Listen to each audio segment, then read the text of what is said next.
Meet the sunset frog. Found in the Walpole area, this frog lives in the unique peatland swamps of the high rainfall zone. The sunset frog is vulnerable to extinction due to habitat loss, the amphibian chytrid fungus, and other environmental disturbances, such as fire.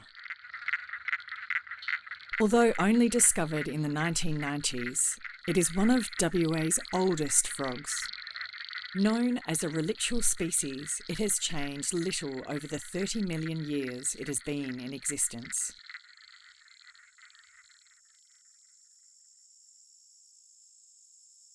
Most people think of tall and lush forests when they think of the wilderness areas of the southwest of Western Australia, but that's only part of the story.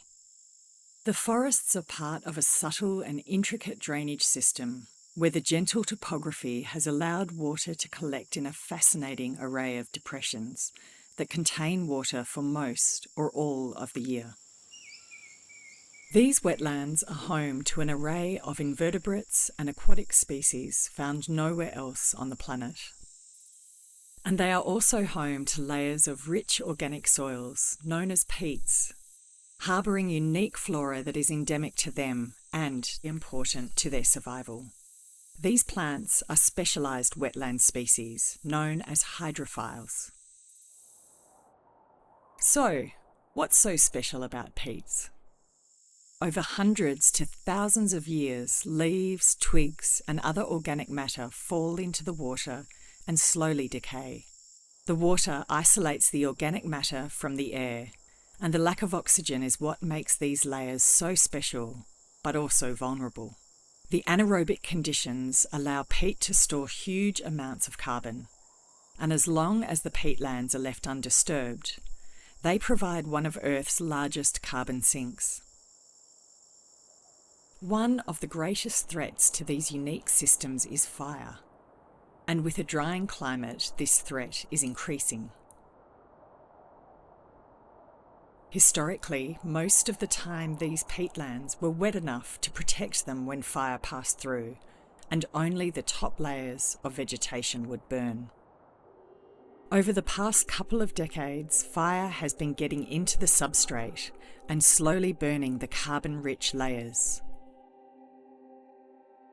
When this happens, fire can persist underground for months, slowly smouldering away or reigniting at the surface on warm days. These fires are mostly impossible to extinguish and will often burn until all the organic matter has been consumed, even after significant rain.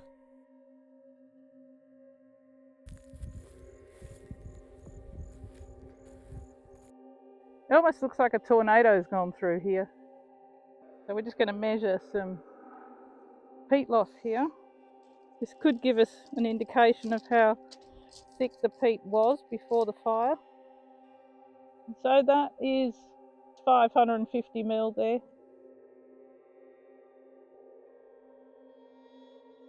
In some cases, mineral earth fire breaks or trenches are constructed using bulldozers to try to contain fires.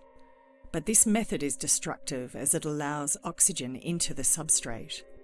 When we allow oxygen in, whether through fire or machinery, the naturally occurring sulphur in the soil reacts to form acid sulphate, effectively destroying the habitat.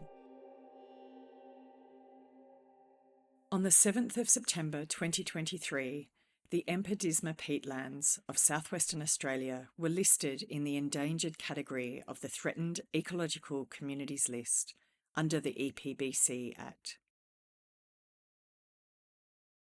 Inappropriate fire was listed as the major threat to these peatlands, along with climate change and, to a lesser extent, feral pigs.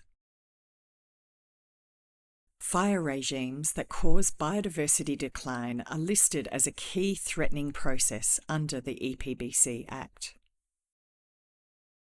And yet, DBCA fire prescriptions say up to 10% peat loss for each burn is okay. But often, more than that is lost. In some cases, the fire prescription simply says to avoid the use of foam retardants near these areas. Our view is that all remaining peatlands in the southwest of Western Australia should be protected and excluded from fire at all costs, in line with the federal ruling.